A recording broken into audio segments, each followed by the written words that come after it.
trying to do more of these because, well, I figured if it's the thing I like to watch the most when I watch YouTube. I watch vlogs more than any other kind of video. I think I should do more, and I like doing them. I always think I'm not doing anything interesting, so that's the main reason why I don't do it enough. But I don't know, I think someone may enjoy it because I want to show more of like my life in Sweden, for example, and how it was to move into this apartment and my process for doing illustration. And I hope you're having a nice autumn. Autumn is finished here, sadly, but I hope you're still having a nice autumn wherever you live. I promised I would do a detailed review of the inks I ordered from Winsor Newton. This is the package. There are 8 different inks. They come in different colors, from very colorful pigmented inks to the regular black and a sepia one, which I really like. I'm going to be trying it in this drawing paper, which doesn't take watercolor well at all, but it doesn't seem to have a problem with ink. First of all of the inks are super liquidy, so I think that's good because when they dry, they don't become gloopy. They're very easy to handle, but at the same time, being so used to using watercolors, it's hard for me to get used to the runny consistency. They're all super pigmented, some more than the others, and after trying all of the colors, I did a test on which ones were waterproof. And the only ones that were waterproof were the sepia one, which is super waterproof. It's actually called peat brown, and the black one, which is the one I use in my illustrations usually. So you can make the lines with this and go on top with watercolor, and there will be no problem. I keep this test page above my desk to use them as reference whenever I use them. And also, finally, I can take the Inktober list off my wall. Since I was ordering the inks off of Amazon UK, I took that opportunity to also order a huge batch of tea from my favorite brand of tea, Yorkshire Gold. So now I have 400 bags. Right now I'm going to the post office to send some commissions that I just finished, and outside it's like proper night, and I feel like it's 10 p.m. I honestly, this schedule is killing me. I actually heard on my favorite podcast, Hello Internet, that they're thinking of getting rid of daylight savings, which I'm on board with. I can't wait for it to be over.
Hey, hello everyone. So today I'm going to finally buy a scanner, which is something I wanted to do since last year, but I thought they were a lot more expensive than they actually are. I found one. I hope it's good. I read like 20 reviews and it says that it's really good. The color accuracy, it's pretty great, and it has a lot of, I don't know, you can get the level of detail I aspire to for my illustrations. It's a Canon scanner. I will show it when I get it. And it's only, how much is that? It's like €75.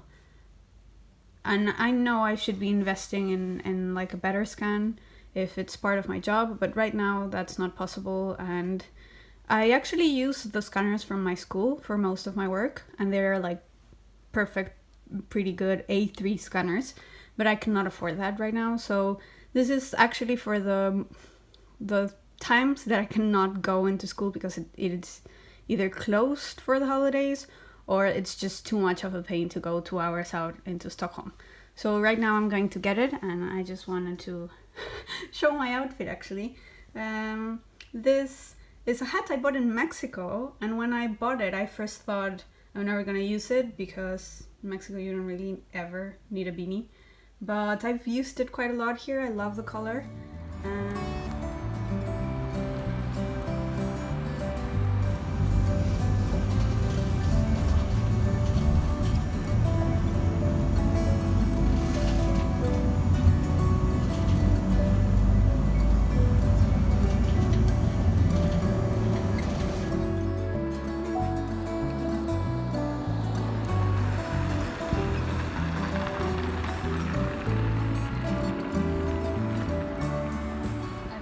Set up the scanner. The name is the CanoScan Lide 220. It looks like this. It's pretty light to the point that it feels a little flimsy. It is programmed to work with Windows, so it's supposed to start up as soon as you plug it in. That didn't happen, so I had to go into the address that was given to me in instructions, and it wasn't like as straightforward as I thought, because usually with the other scanners I've used on my computer, even though they were meant for Windows as well, as soon as I plugged it in, it would pop up on my screen, and it didn't happen. I had to download the drivers and stuff. And then it has this menu, which is also, I don't love it. The picture itself came out pretty okay. I know you cannot tell from the screen, it's probably looking horrible, but it has a very good resolution, I would say. The colors are very similar to the original one. The other thing is that I would say that, for example, this page is just a test, so it's a little crumbled, as you can see. And if it's not completely flat, you will get a few shadows. So that's something to keep in mind. And yeah, I'm not immediately blown away by its performance, but I'm not disappointed either.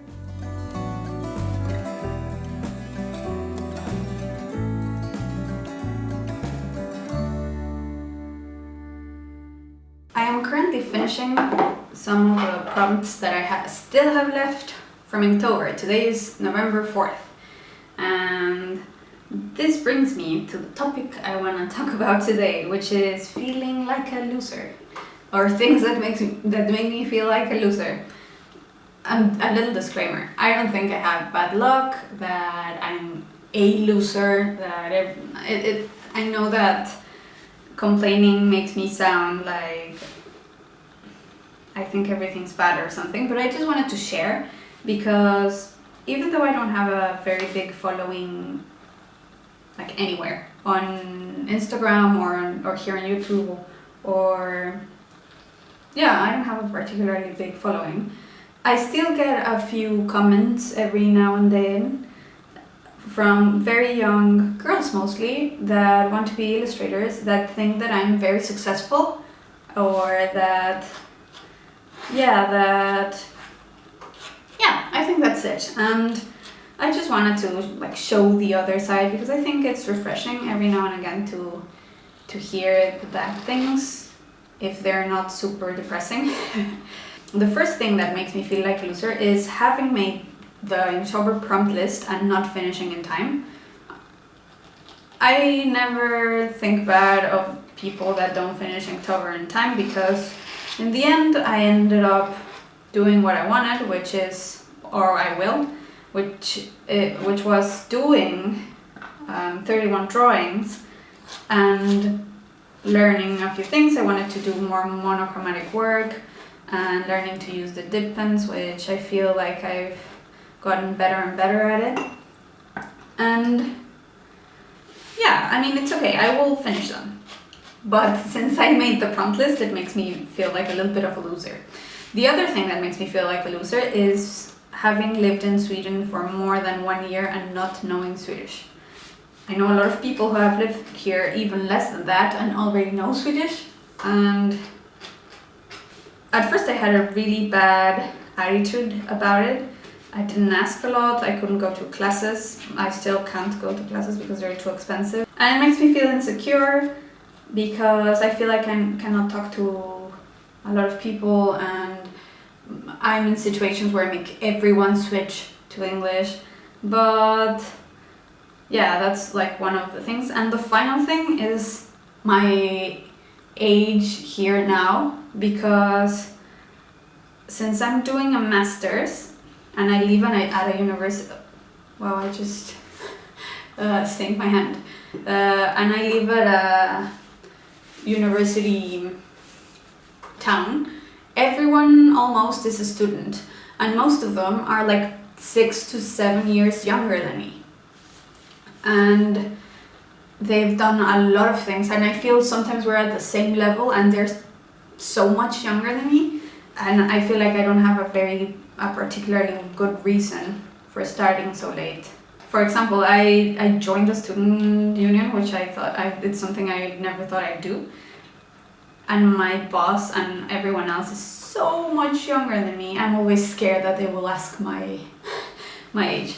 But I mean, it's like you get over it. Another thing that makes me feel like a loser is my YouTube channel, because the reason I decided to switch to English videos was to be able to share with the new people I met, especially now that I'm studying abroad, and to be able to, like, I don't know, write and communicate with other artists I admire. But my channel has grown super slowly. I know I'm not as constant as I should be, and to this day the comment I get the most is actually, why don't you make videos in Spanish anymore? Which makes me sad because I put a lot of effort into it, and I do still make Spanish content. I just upload all of these videos, but Spanish spoken, in my other channel, Ponycut. The reason why I do that is because I know a lot of people don't watch YouTube with their full attention, and they can't read subtitles if they're doing something else, or are not used to reading subtitles. So I think it's nice to be able to speak in English. But the few comments I get that are in English are usually pretty nice. So I'm not giving up yet. But sometimes it does make me feel like a loser. But ending on a positive note would be that it does get better. Like, for anyone living somewhere else and you think you're never gonna have any friends and everything is gonna feel like it sucks forever, it doesn't. Like, I'm living proof. I hated Sweden for a while. I felt like I would never learn Swedish, and I still don't know Swedish, but I have a different attitude now. I have a few friends. I did make a lot of effort to have them. But last year we had the most depressing Christmas on our own, and this year we had 3 different invitations. Isn't that amazing? I feel like last year we didn't have anything, and now we have 3 invitations for Christmas. That makes me feel so happy and special, and like we've come so far. And we don't know which one we're gonna choose yet. Mostly because we don't have a lot of money, so it will probably be the cheapest. But yeah, that's basically. Now I'm gonna bring you a little closer so you can see this. I hope this wasn't too negative. That's it for now. I hope you enjoyed this vlog. See you soon!